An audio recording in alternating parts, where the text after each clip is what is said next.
Okay, good afternoon, everybody. It's the noon hour on the west coast of Canada. I am Rachel's Ghost. My buddy here is Blake McKenzie in the capital city of Victoria, British Columbia, Canada. But boy, oh boy, we sure love the United States. We love the United Kingdom. With a name like McKenzie, you got to be loving the United Kingdom. Holy smokes. But big stories, obviously. Today's title of the program is something about Comey. Comey's been indicted, but he's been trumped. A bigger story comes through, and the bigger story is Keir Starmer, Prime Minister of England, announcing Labour wants to introduce mandatory, there's no opting out of this one, what Blake and I would probably call, I can certainly say it, but do you agree with me that it's the mark of the beast? This is like a herald, a presage, an early sign of what later may turn out to become the literal mark of the beast. Because the injunction on that out of the book of Revelations is that without this mark, you shall neither be able to buy or sell. And this is exactly what this is. But rather than let me and Blake go on about it, I got Starmer himself doing the thing. And hopefully I got the right clip to bring up for this. Here's this colossal sack of shit. Globalist, aggressive, fascist is what they are. Yeah. Here's Starmer himself doing it. So here's the announcement. And for the right to work. Hold on, let's go. And that is why today I am announcing this government will make a new free of charge digital ID mandatory for the right to work by the end of this Parliament.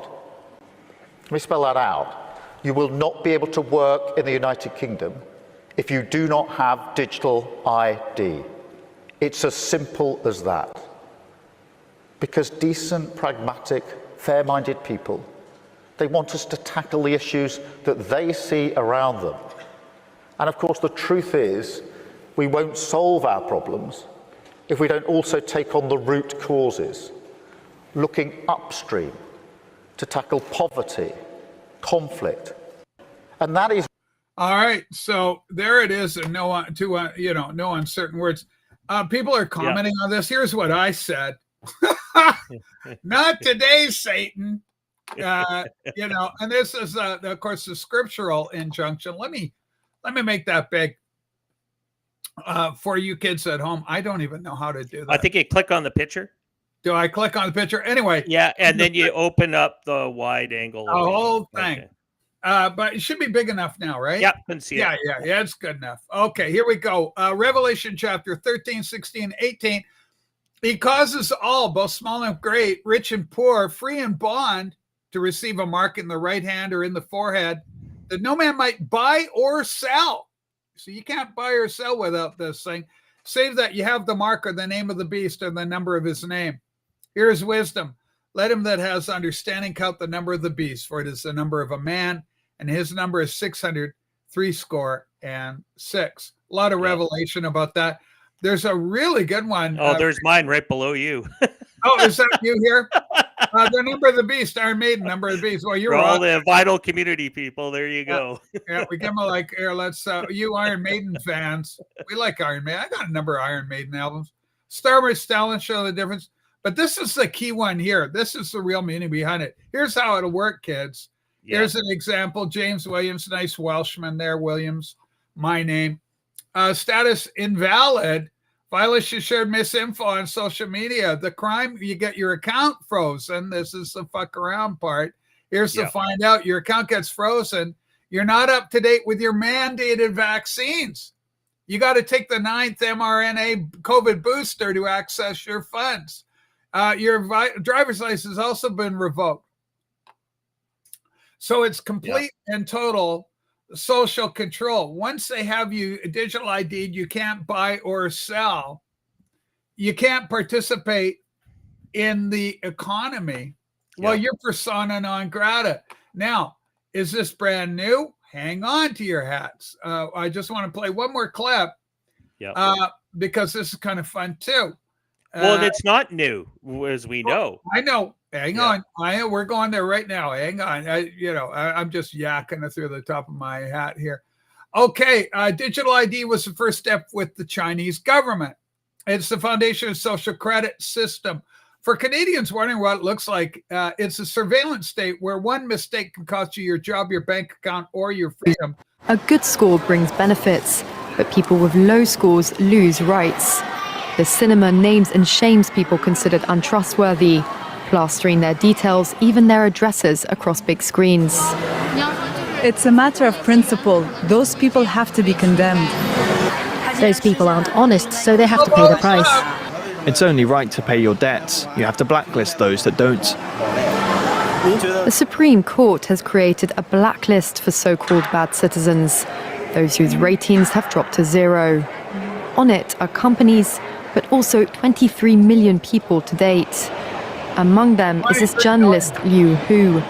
He got a little too close to uncovering corruption among high-profile party members. After being sued for defamation by the subject of a story he'd written, he was blacklisted. But he only realized when he tried to buy a train ticket and was told he was banned from traveling. That tells me I'm still on the blacklist. Punished because he's been branded untrustworthy by the state. Once you're blacklisted, you can no longer get a bank loan, start a business, buy an apartment, or even send your children to a private school. Liu Hu is among a tiny minority of people who have dared to criticize the system, which some are calling a digital dictatorship. I worry, because I think many people like me will be deprived of individual freedoms. Yep. All right. So the reality of this thing is that all the flowery words that they use, it's just going to help us find out who's getting jobs illegally, and it's just going to be a wonderful thing for helping and our newcomers, and we can track everybody. It's absolutely satanic. Not today, Satan. I'm not. This is a line in the sand for me, Blake. I'm dead set against this shit. Because once they have your number, once you're in your digital system, just like they've been able to do successfully in China.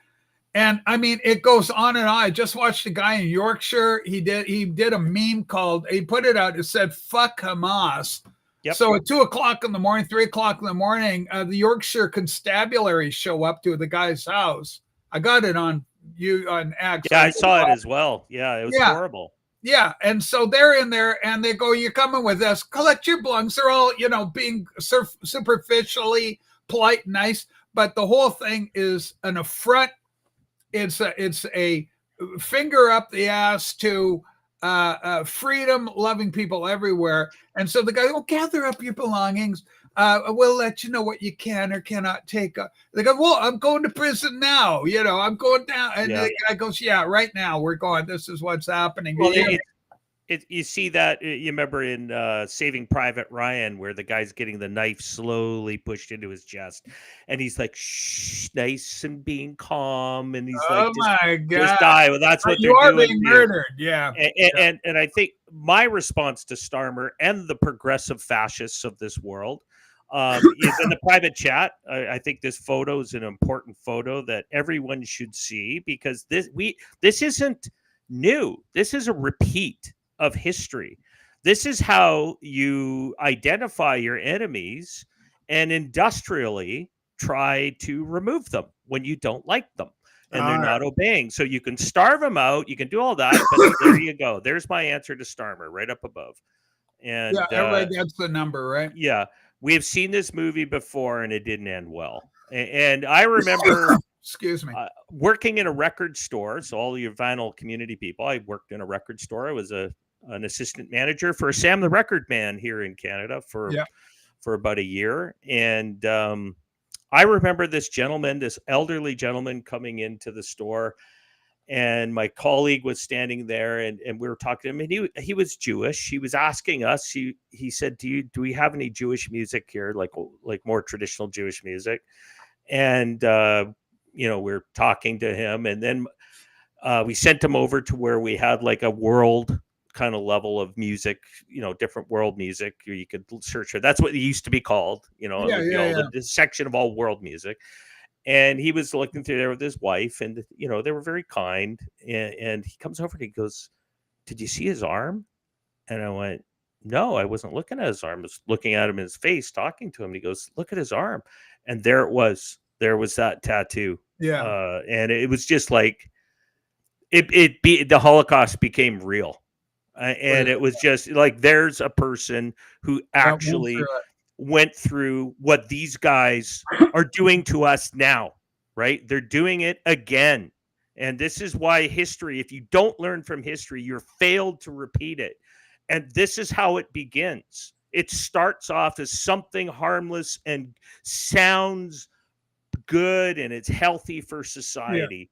And this is how they do it. And look what they did through COVID. They proved how they demonized people who refused to get the jab. Secondly, refused to get the digital ID that you had to run around with to prove that you were worthy to go into a restaurant or into a public place, that you'd have to flash this ID or else you weren't allowed to have access to it. This is where it began. And we're starting through this process. This is planned. There's not a conspiracy theory. It's a fact. It's right in front of our eyes. And all you moronic, progressive, elbows up type that are going, we would never do that.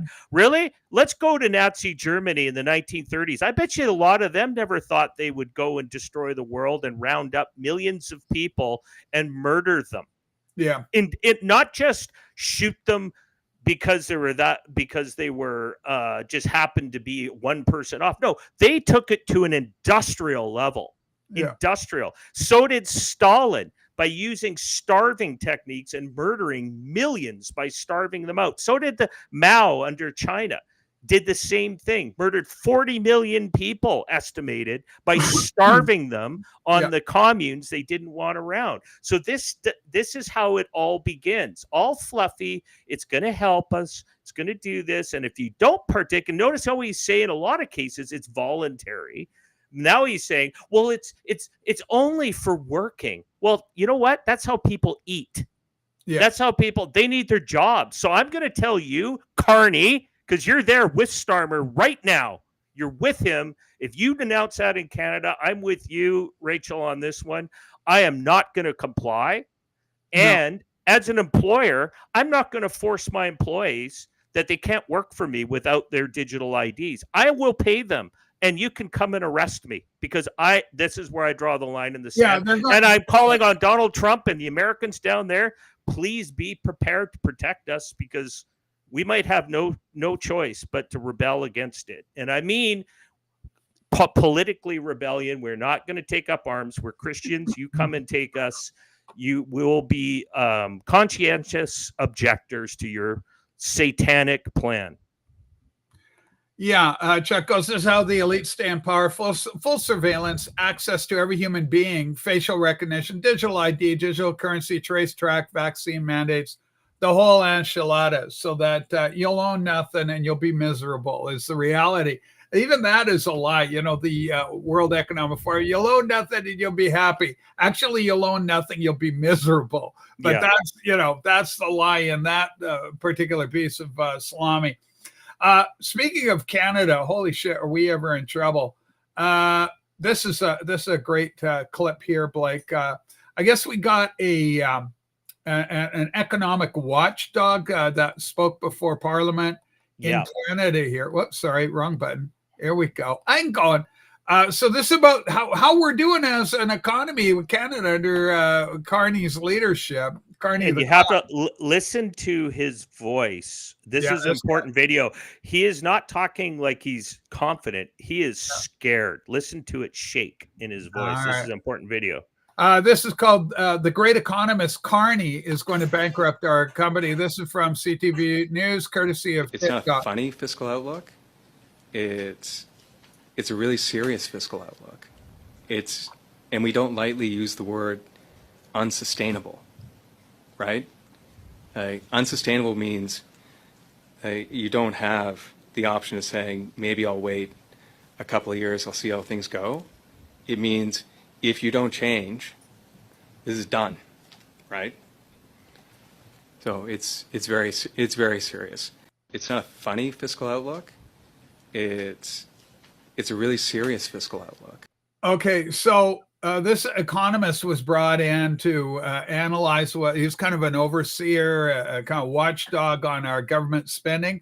And apparently we're going in for a massive deficit. Canada is that barn burner, that dumpster fire that you've got created with the NDP logoing and color branding behind you, but it really extends to all of Canada. There was a video of some guys loading up an ATM machine. We talked on the show a couple of weeks ago.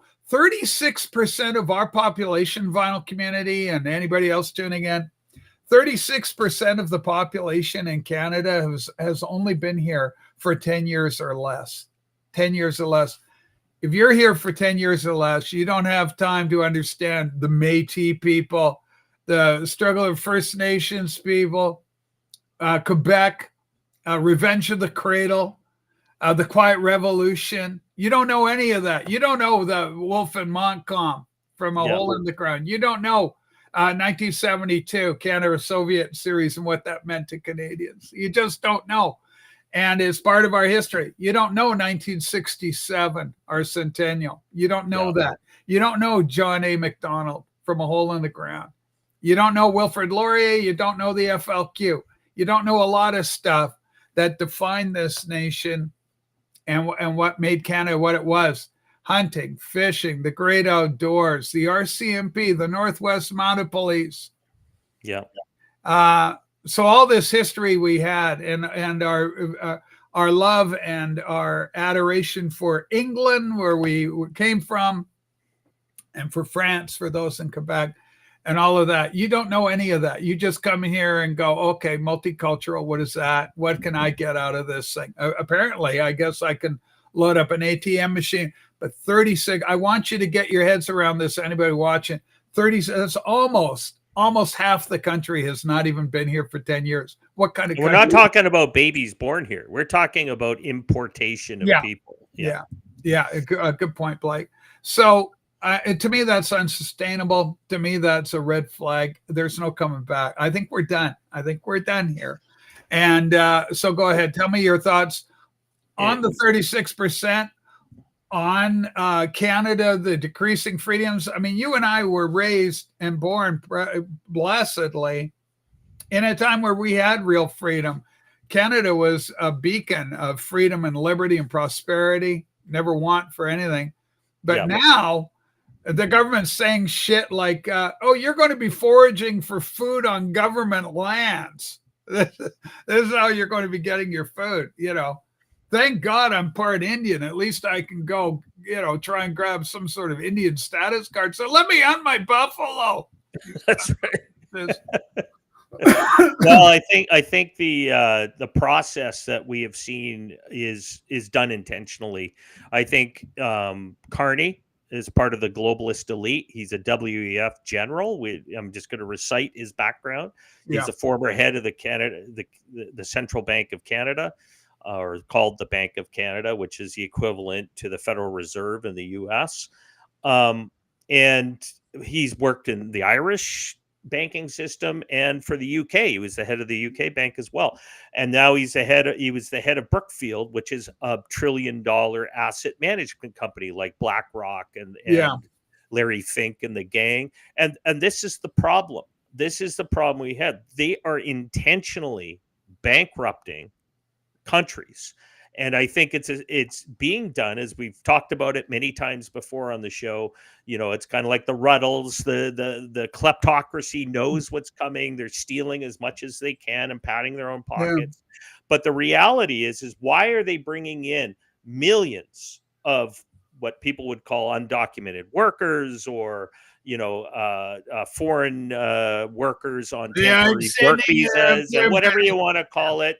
They're dumping it in, but now people are seeing, okay, so was this planned because this is how you're going to roll out your digital ID? Was because you would basically create a number on everybody, so you not be able to buy, sell, or trade this mark. So essentially, we're buying into a reversal of an 1834 anti-slavery movement by England, who basically created contractual indentured servants through the Hudson's Bay Company. That was the way you could create a slave, by having them voluntarily become slaves. Well, in this case, we do it in Canada already. You're a tax slave. When you join up and you get a SIN number, you become part of a numbered class already. But now they're making it even a step further. These guys who are controlling the bankrolls, who have overspent, are saying, we want our money now. This is how they're going to do it. This is how the spider web of corporations, large corporations, allied to public interest, allied to large, massive funds that are tied to public and private pension funds, union pension funds. They've created their tentacles into everything. So this is where the too big to fail comes from. This is where it ends up. Basically, we need to control you, the masses, because you can't be trusted, because we want to stay in control. We want to maintain the currencies that have all collapsed, but we can only maintain them by human equity. And that's what it is. So that's slavery. Slavery is still here. It's just in a different form. When they fought the war between the states, they changed the class of slavery. They created what used to be a tax-free citizen. You didn't have an income tax. And I think this is where Trump has been pushing back with tariffs. He's trying to, he's even said it. He would love to get to the day where there is no income tax on an individual anymore, that you would survive through excise and tariffs and things like that, those taxes, and that you as an individual be free of that kind of income tax, that you voluntarily pay tax by things you buy or consume, not by where you work. So this is where this all ends up. This digital ID system that is tied to how you work is where they're going to control the economy, what you spend. And as you correctly showed that video in China, the model's there. It's your behavior that is going to be policed. They do want opposition. No opposition. You have to be obedient. And if you're not obedient, we'll cut you off. And that's how they'll do it. This is Nazi Germany all over again. This is what they wanted. 100% loyalty to the party. And if you don't obey, you go to the concentration camp. But it's more clever than that. They'll just starve you out. That's what the fascists didn't do. This is what the communists did. The Maoists, and they starved people out by the millions. That's how they do it. They kill you by literally removing you. And if you survive, then you go to the gulags, right? You become a slave working in the rock quarry if you survive that as well. So this is kind of where the danger of where we've headed. And quite frankly, I mean, we should be rejoicing as Christians, because you know what? This is the beginning of the end of the global satanic empire. Amen. It will collapse, right? Yeah. And it's going to happen. We can't stop it. It's biblically prophesied. It's going to happen. You can't stop it. The only way you can stop it is saving your soul at this point. And you can push back politically and try and hold it back, but the gates, people are, I think, they've lost touch with their faith in our national, a lot of our Western world was very Christian. Now it's being overrun by other beliefs, non-beliefs, and really are not in alignment with our Western liberal values. And I'm not talking about modern liberalism, but I'm talking about Western liberalism and democracy and individual rights and freedom, etc., which came from a lot of the Christian belief of you have a right to choose in your life what you do in your life and shouldn't be compelled or controlled by the state. Yeah. You own property. You're not a serf on the land anymore. You're not run by kings or lords, or in this case, they have now transferred the lords, the nobles of old, now are large, powerful corporations, right? So I think that's kind of where we're at now. And this is a big story, because I think it's interesting that we're seeing what happened with Charlie Kirk, this massive sort of outpouring of spiritual awakening. Like, people are waking up. This is probably the biggest red pill in history, even though there's people trying to say, well, the Charlie Kirk story, maybe a lot more to it. And I'm not sure if we're going to cover it, that there may have been a second gunman in this, but that doesn't matter. The point was, if it was, and there was a conspiracy to kill him by far left progressives or anybody else, they've still they can't stop what's been unleashed, and what's unleashed is the Spirit of God is now awakening people and saying that's what your future is going to be. Yeah, I thought when we were watching the Chinese clip, what I found interesting is how the useful idiots protecting themselves, probably out of their own fear, or they just bought into the whole story. So you have the young woman there going, it's their own fault that they're being bad people. They have debts they aren't paying. They're welchers, So clearly the state has smeared these individuals. And, it's not all a case of, I wasn't able to pay my debts, or I'm a con artist or something. Caught up in the 23 million. You got 23 million people have been blacklisted. That you got 23 million that are fucking corrupt people. Fuck off.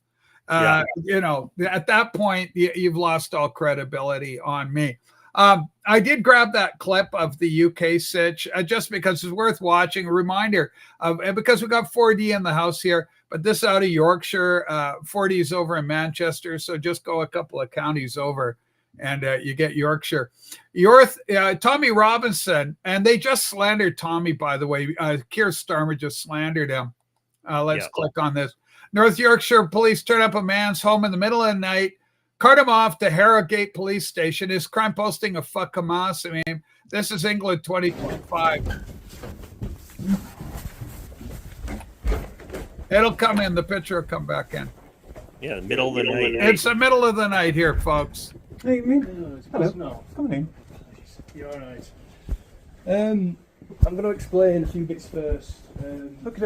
Basically, I got a report. Sorry, it's not colleague. Sit yourself down. No, it's not right. We got a report I'd say about a month ago. Yeah. In essence, you've posted some things on the internet that they didn't appreciate. Really? Appreciate. I'll explain a few steps. In terms of that, basically, our hate crime team reviewed it and said there are offences there we need to explore. Okay. Unfortunately, the time is 21:31. You're under arrest for what's referred to as Section 19. Section 19? I'll explain it in a second. So it's 9:15 p.m. So it's not middle of the night, but it's night. Basically, Section 19 refers to spreading what we say like racial hatred. So you've posted something online that we believe is spreading racial hatred. Twitter, Facebook, what? I can't explain too much. It's just to give you the context beforehand. Can we just pause this for 1 second? Yeah. I just have something that I think is noticeable that we need to point out. Okay, hang on. I got how it works now is then obviously. Also, Sue, could I trouble you for a glass of water too? What's interesting, we've been seeing these videos of UK law enforcement showing up at people's doors. Do you notice that most of them are like 20, maybe early 30 somethings? Yeah. Maybe millennial aged or younger.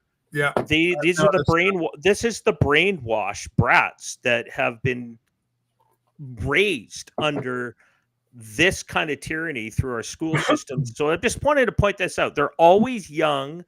They're not like seasoned veteran police. You don't see like a 48-year-old. Not a whole lot. There are some, but by and large, it's mostly what you're describing. It's these creepy young type that show up that it's almost like they're the children of the, the children of the night. Well, what do you call it? What's that movie from the Children of the Corn? Children of the Corn type. Village of the Damned was the archetype. Village of the Damned. Because it was an English film anyway. Village of the Damned. They're all little eyes. They're all wacky and everything. Yeah. Always well, let's let the constable get on with his job here. Let's see. If you've got stuff you'd like to gather, obviously I'm more than willing to talk through what you're able to take with you. What, you're taking me away now? Yes. So you're under arrest. So you're going to Harrogate, unfortunately. You're taking me to Harrogate in the middle of the night over a tweet? I am, unfortunately. Is this what you signed up the police to do? This is my role. I'm trying to be reasonable with you here. Okay, so this is the language. I'm trying to be reasonable. Notice the soft tone is so condescending, so full of venom. I can't stand it. It sickens me. And I would tell I would not go as peacefully as that guy. No. I go, well, we're going to have a little scrap here. Let's see how we do. Carry me out. I'm not moving. Yeah, because what are you going to do? You're already going to fuck me up anyway. So I might as well fight a little bit before you take me down, you motherfucker. Absolutely unfrickin' believable, man. I can't stand it. The guy's a fascist. That cop is a fascist, and that fascist cop needs to go give him a hard, long look in the mirror and just read the fascism. Are we the bodies? You fucking are. Yeah. You need to know. Yes, you are the bodies. 100%. That's it. I mean, it's kind of like that the Glorious Bastards movie with the fascist that was routing out people hiding Jews, right? And he has that very polite conversation, and you can imagine during Nazi Germany, through the height of their power, going door to door, probably were very polite at first, like this. Yeah. Well, we've had some questions. We need to take you to the station to discuss a few things, right?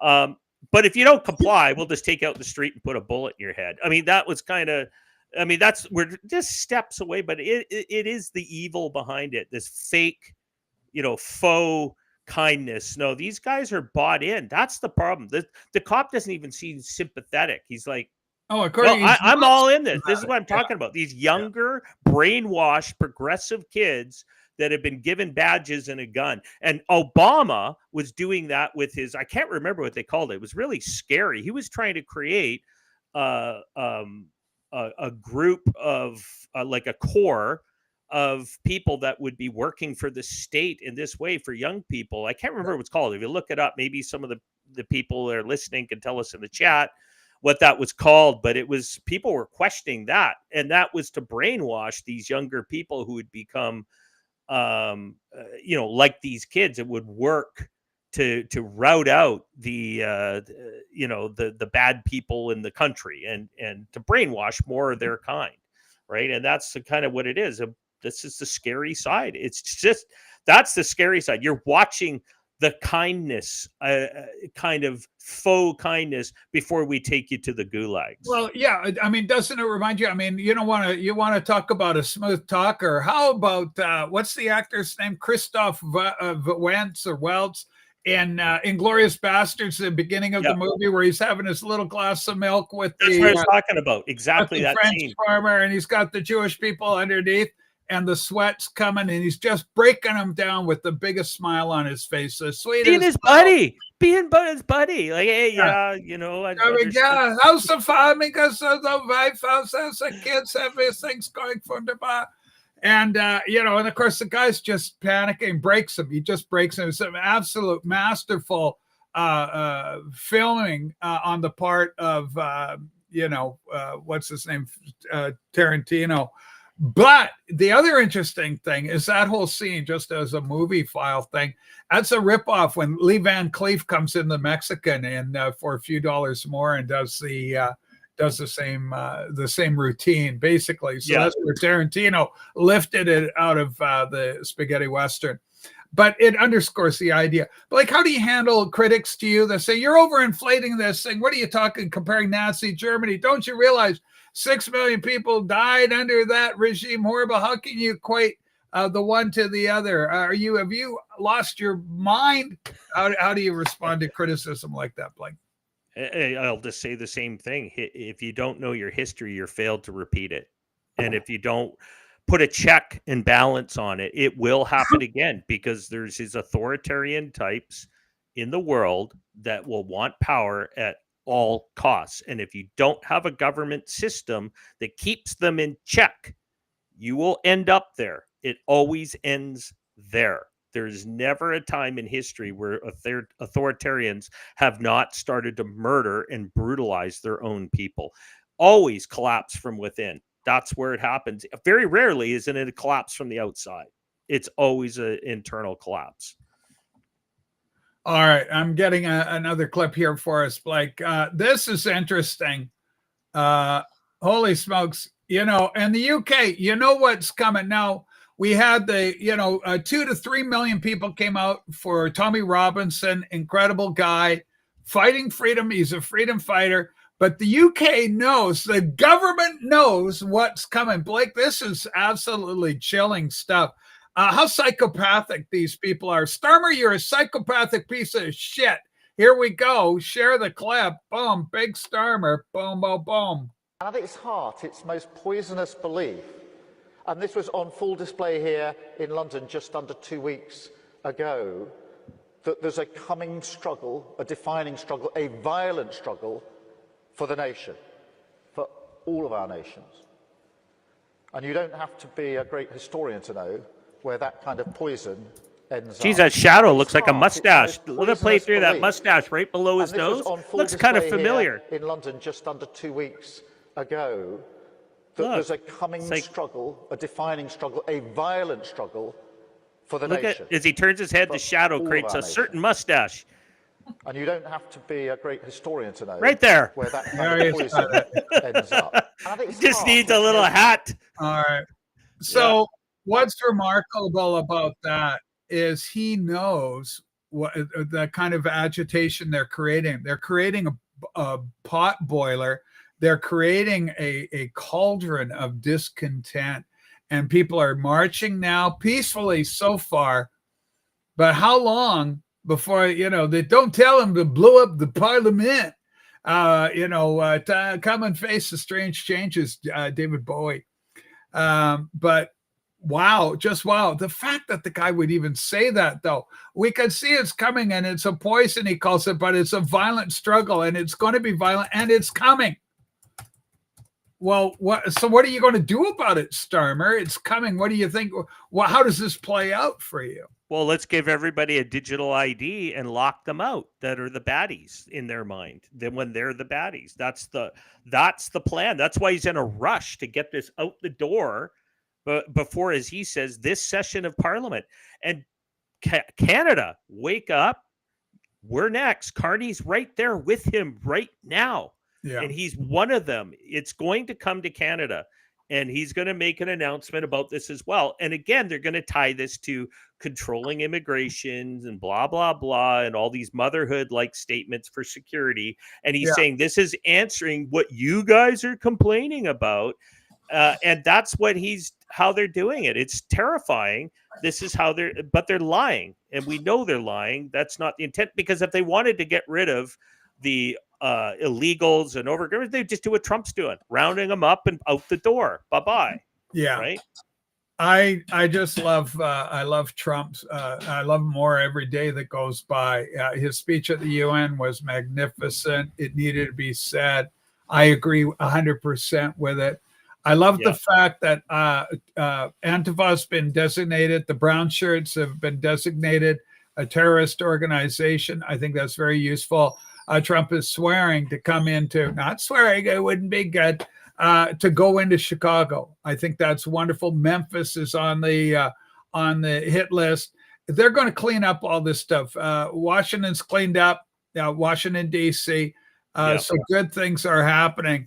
Except ICE in Chicago are going nuts right now. That's for sure. Well, yeah, but we're going to see it's good things are happening. Psychopathic is dead right. Many people are finding ways to piece together Starmer and psychopath in the same sentence on YouTube. On Russell Brand, Neil Oliver. I watched Neil today. Neil, amazing comments from Neil Oliver. Black belt barrister. I follow Neil Oliver. I follow Russell Brand. A little reluctantly with Russell on some place. It's a little nary-fairy for me. Black belt barrister, I'm not aware of. I'll look it up. 24 arrests at Tommy's March. Over 500 arrests at the so-called, quote, peaceful, blah, blah. The cultural Notting Hill carnival for sex crimes, knife crimes. Yeah, the jiggy, the twerking, the sexual molestation. The police are ineffective. The only thing they seem good for in the UK is running up to, law-abiding citizens. This is a great thing, Blake. I mean, this is a great horror about all this. They're taking citizens that are not criminals and criminalizing them. People that have lived their whole lives without committing a crime. I was a jail guard, for the love of God. I was a very kindly, loving jail guard. But that was what I did. Now I'm going to be on the other side. I cannot see the state letting me exist with what I believe and what I hold to be true. I am antithetical to everything the Canadian government stands for. And I'll die on it. I'm prepared to die on that hill. I'm prepared to die on that hill. Digital ID fuck you. You might as well start now. Lock me up now. Because once I do concede to your digital ID, you're going to lock me up. So pay me now, pay me later. Yeah, absolutely. I can, but God bless you. Well, and I think your point to the claim they don't have enough resources, police resources to deal with the Hamas holes in our streets and all that kind of stuff. Yet they can find, dozens of police to hang out at an ostrich farm in BC. Yeah. And yet there's a little boy missing, yet 6-7 hours away, and they don't provide any of the similar amounts of resources to go find that poor kidnapped child. Boy. And we saw this in the trucker. Like, we're watching Tamara Leach and Chris Barber having to go to court to find out their sentence for doing what? A peaceful protest, an actual real peaceful protest. Not what the Hamas holes and the far left progressives who are allied with them are tearing up our streets and blocking traffic and being true disruptors for well over 2 years now. And they've just been told is that they're not going to get any fines or imprisonment or anything like that for all they've been given a carte blanche, let go. So there's Canada for you doing the same thing. We're going after anybody who questions our government, and you, the local, are the problem. When you look at that video Starmer, he's going after patriots. Patriots. Notice the enemy to them are patriots, people who love their nation, people waving their own flag. It's mind-numbing. Yeah, but they redefine what a patriot is. To them, it's a pride flag. Muhammad, who's just come in, just landed. He's a patriot, for Hamas, maybe. Well, it's funny. I think they're being used. I think Islamic people are being used in this as part of this global fascist process, right? This is the whole thing, and they'll be easily targeted when it all rolls out. It'll go against them as much as everybody else. So let's remember, this is global fascism is what it is, and in some countries they'll use Islam to control the people because it's a great religion to control people. Yes. It is. It's authoritarian. Well, the name means submission. It's submission. Exactly. Yeah. But to the Western civilization, it is the opposite to what we were raised and taught. All of us that are old enough to remember we were taught those values. Sorry, you younger generation, we should apologize. We should have been much more aggressive against this progressive state that has been working. Yeah, but we never saw the danger until it was too late. We were all the little frogs in the pot, and the temperature kept going up and up and up, and then eventually you look around. Hey, what happened to my freedom? Eddie, Physical Media Talk, all the way from the great state, the Lone Star State of Texas. I love Eddie. Eddie Perez III. What if digital ID were a provision for U.S. citizenship? Go ahead, Blake. How would you respond to that? It's not constitutional. I would think it would probably not stand up in a constitutional court. Each state would say, well, who's responsible for that? You can't control me in my local state. So I don't know. Don't tread on me, Eddie. Exactly. And there's a great video that was just up apparently where they were announcing it in Austin. I think it was national or they have an Islamic day in Texas, and there's a lady who went up to the mic and said, "No, I'm proclaiming this day for Jesus." God bless her. Yeah. Did you guys see that video?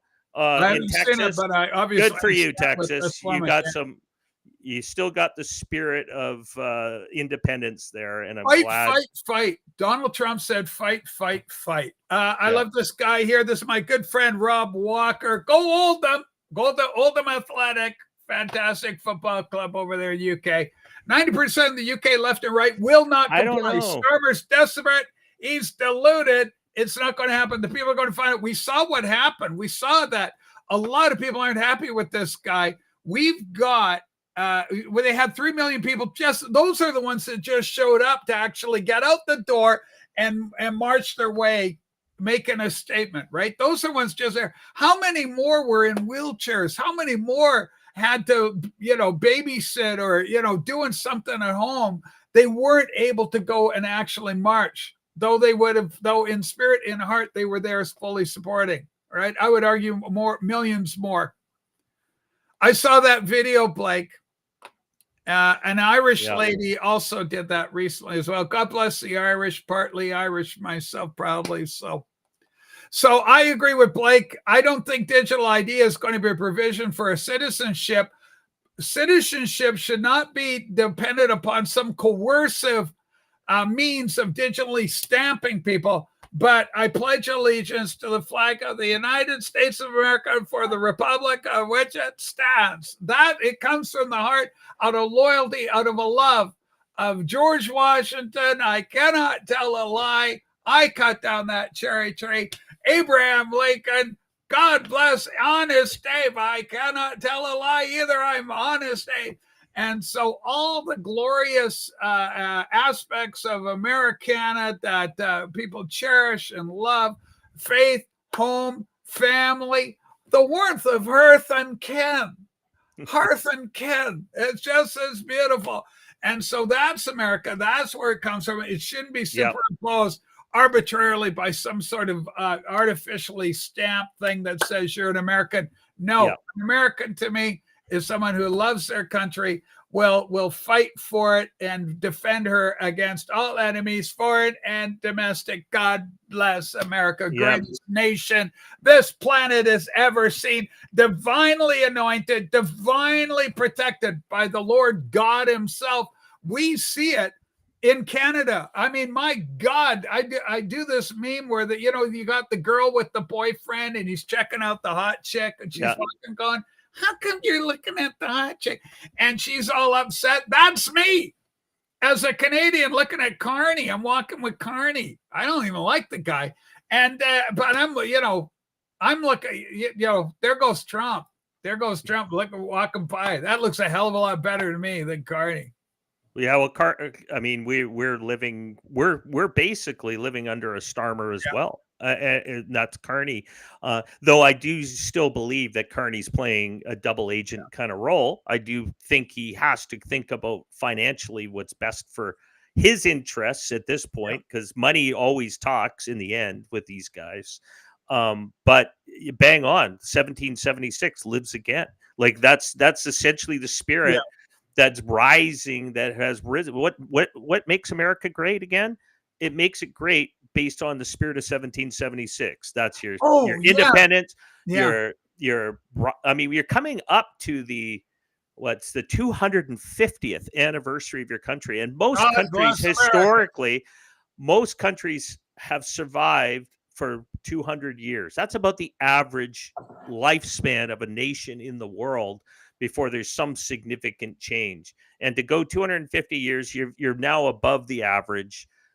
Because you're different. You still have to be the shining city on the hill that Reagan talked about. And that is not because it's a great place for capitalism. No, it's because of the spirit of 1776, the Constitution, the Declaration of Independence, your Bill of Rights, all of that allied together, because people saw the authoritarian world of Europe, primarily, where most of the people came from, many from China came as well, escaping Chinese totalitarianism through their kings and dynasties that were brutal.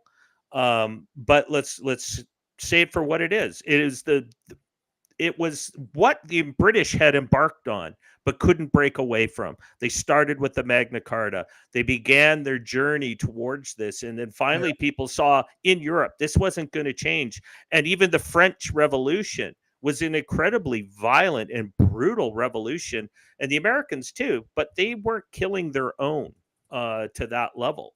I mean, it wasn't like they had guillotines running and became like this. Their revolution went a different path, a Napoleonic empire that was much more violent, where America said, no, just leave us alone, let trade with us and leave us alone. Literally, we'll trade with anybody. But we're going to live this way because we don't want to live under lords, and we believe everybody's going to be a king of their own castle. Means you can own a piece of land. We're going to protect that. And we're not going to allow massive entities, being it lords and kings, to say, and of course, sadly, the bureaucratic class of that side of the United States fled north into Canada. And Canada has never, ever broken that grip of the crown. And hopefully maybe this will change UK. I mean, the UK might have its first revolutionary Republican movement. You might see that come out of this. And I hope so. Well, otherwise, Trump, open the floodgates and bring all over the patriotic English to come and reside in the in the United States, because they'll believe the same values in America. No, listen, this administration, this Trump administration, an amnesty. I could see if Canada goes full on Comey, which right now where there's no stopping that train, it looks like exactly where we're headed.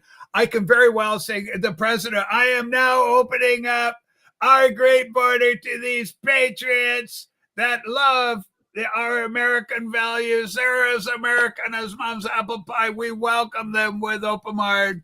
And I can see something like that happening. Yeah, well, I think with England and Europe, for sure, I think Canada would be, no, you're a national security risk. We'll just take it.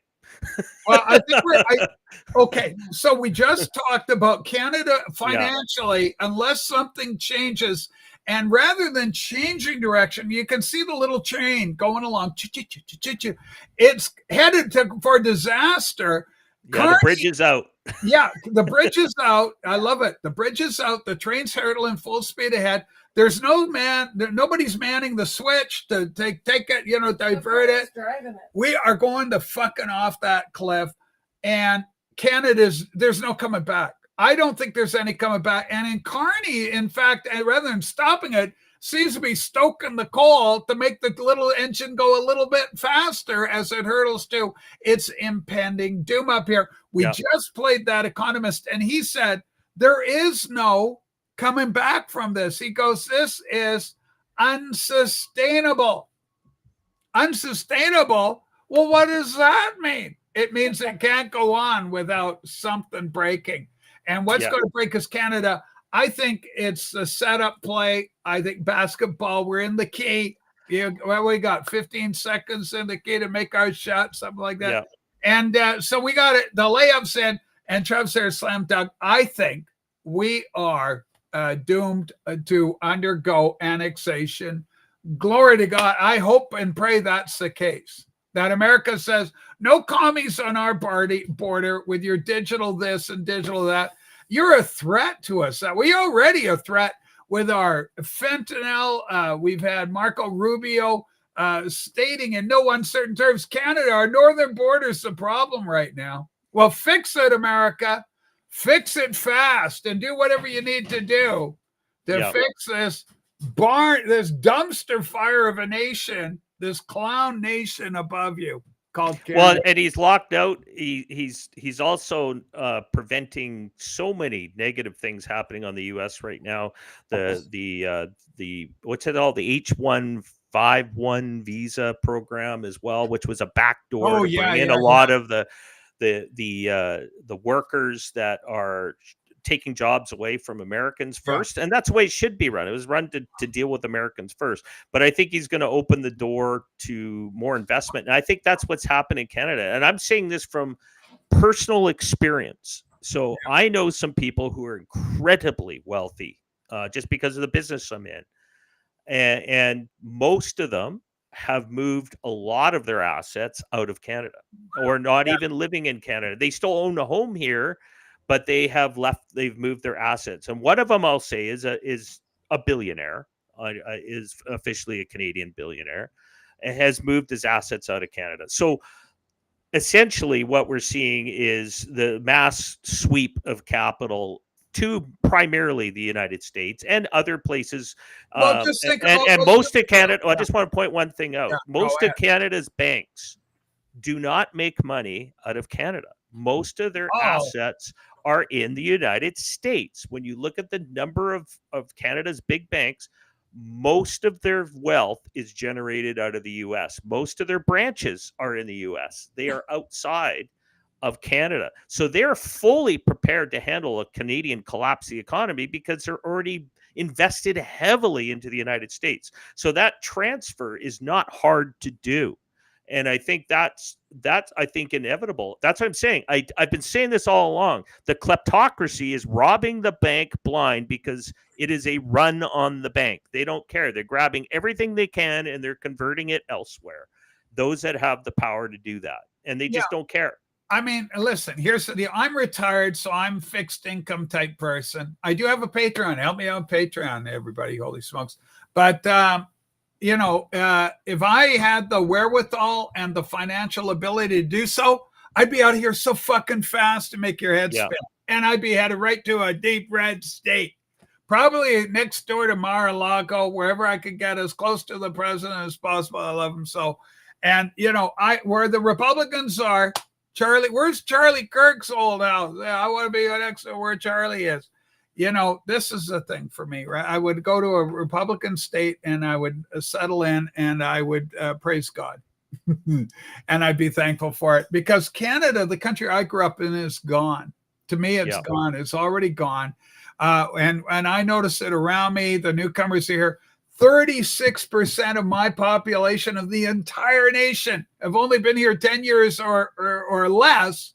And as Blake pointed out, these people aren't because they're young Canadians being born. No, these people are all born in Somalia and these places overseas, different parts of the world. They have no investment in Canada. It's just they're being brought here as temporary foreign workers or students. Yeah. I think they just had a stat that came out this past week that's something like they brought up that there's around 80,000 missing students that have their visas have already expired. But by the end of this year, it's over 5 million of these foreign temporary workers.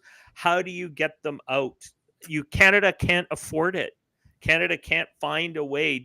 As you said, 36% of our population is imported slave labor. It's not their fault. These people aren't the problem. They're being brought in here by corrupt corporations allied to the government. Here's another example. You want to know why Canada is in such shit right now? Check this clip. I just found this out there in the world today. Okay. Apparently, this is the one I want. Okay, kill that one. Hold on. I got to get the right one, Blake. Hang on, buddy. If I have to go a little over time, I got to do it. Go ahead. No rush. All right. Holy smokes. I want to play this. All right. Boom, boom, boom. This is not a national broadcaster, but they're the product of a buyout by the government, the CTV network. It's privately owned, but the government funded. Okay. This is what everything is up here in this communist. We call it the regime media in Canada. Yeah. Fuckers is what they are. All right. Here we go. Apparently Ontario's college system is quietly bleeding out. Conestoga just offered exit packages, half its full-time faculty, 373 people, because international enrollment has collapsed. Counselors, librarians, health and safety training are on the chopping block. It's not restructuring. It's an existential crisis. Here we go. In its latest effort to downsize, Conestoga College is offering exit offers to more than half of its 700 full-time faculty members. The voluntary exit incentive program targets staff in areas that the college says are at risk of being discontinued because of declining enrollment. CTV's Alexandra Hollick has been looking into this for us and joins us live with more. So, Alexandra, who got the offer and who didn't? Tony, 373 full-time faculty qualified for the package. While a full list of impacted programs or disciplines isn't public, the union union. There you go. So there you go. It's unsustainable. It's just there's no enrollment. They can't come. They're laying people off. The college systems have failed, so they're getting hit. Well, there's a reason.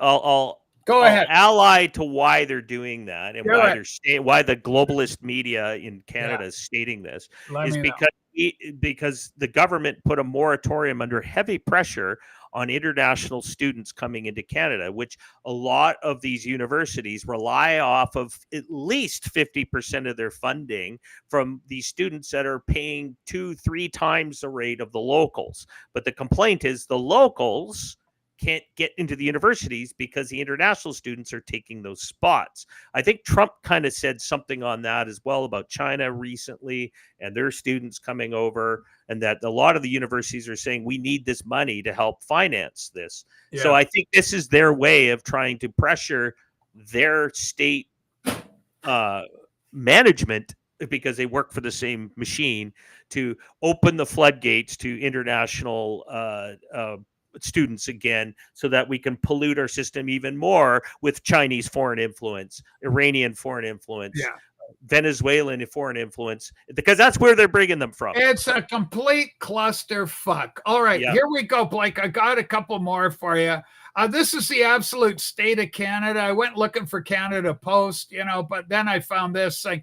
Viva Fry, the Montreal lawyer turned YouTuber, who's now in Florida, beautiful Florida. This is Angela McPherson, a member of Parliament, member of the New Democrat Party of Canada. The who? She's from NDP. It's not just that she got this petition seeking to bar Donald Trump from entering Canada. It's not just that she submitted the petition to Parliament. She then took to Twitter to post a video of submitting the petition to Parliament, blah, blah, blah. This is what they're focused on up here. Absolute fucking clown. Cannot stand these people. Let's make her big. Let's make her famous. Oh, freaking idiot. To the well-being of Canadians. Here we go. Finally, Mr. Speaker, I have a petition that has been signed by Canadians from coast to coast. I didn't sign it, you whore. They note that during the dissolution of the 44th Parliament, petition E5345 was not able to get a response, and it muzzled the voices of the 66,562 Canadians who signed from 10 provinces and 3 territories, declaring that Donald J. Trump is a convicted and sentenced felon of the United States of America. He is an insurrectionist, having engaged in one on his own U.S. Capitol. He's making ongoing threats of both a monetary and sovereign nature against Canada. And they ask that Donald Trump be refused entry to Canada until such time as he cease and desist making threats or taking actions contrary to the well-being of Canadians. Thank you, Mr. Speaker. Oh, please, Carney, do it, because I just want to watch the reaction. All right, so she's just an absolute moron. All 7 of them. That's all there is. NDP seats, but it's enough to hold the minority liberals in power. That's why this joke. Democracy in Canada, folks, is not like anywhere else. It's like dead here. It's an illusion. Yeah. There is no government. There's no majority government. The country is divided like frickin' hell. We got people like me and Blake on one side of the aisle. We got the elbows up crowd on the other, and they're being propped up by the even further lunatics on the left. I love Trump, the way he talks about lunatics, far left. These people are lunatics, are crazy nuts. Yeah.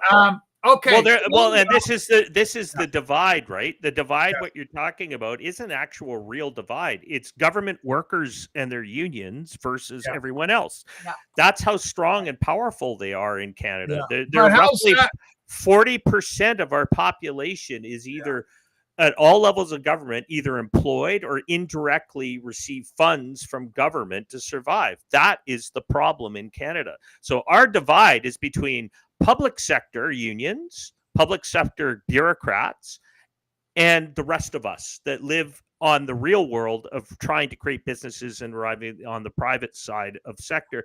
Canada is not. It's completely managed, not like the US. I think your numbers are considerably lower, but you have the same problem in some states where the bureaucracy, the public sector states being the problem. Well, like remember the push to get DC to turn into a state so they could get 2 senators. Well, DC is 100% government workers for the most part, and all the businesses there survive off of government workers. So they would not be what you want. There's not a reflection of the true free capitalist system where everybody can trade equally and fairly. There's an interest that lives off the taxpayer's dole, and that's the problem in Canada. That's your elbows up crowd. It's the retired bureaucrats, retired government workers, people who are living off the system, and those that are currently employed living off the system. It's not sustainable. That's what that guy's talking about. But the whole country, Blake, we're talking the colleges are having trouble. And live off public money. Okay, absolutely they do. It's all public money. Okay, here's another one. So this is, okay, let's go stop screen share. I guess I got to do another one or bring it back in. No, I got to bring it back in because I already had it. All right, right below that woman, we got this story breaking in Canada. I'll make it a little bigger for you to visualize. There's Canada Post. Okay. Well, that went well. Mark Carney announces cuts to Canada Post mail service, and presto, Canada Post is now on strike. Is there anything this man can get right? Merry Christmas, Canada. It's likely to be another Christmas no mail service. Postal workers on strike after Fed government announces end to door-to-door delivery. So the postal system in Canada, ladies and gentlemen, to no one's surprise up here, is in complete and utter disarray. It's another failed institution in Canada. God bless the Pony Express, but Canada Post is DOA.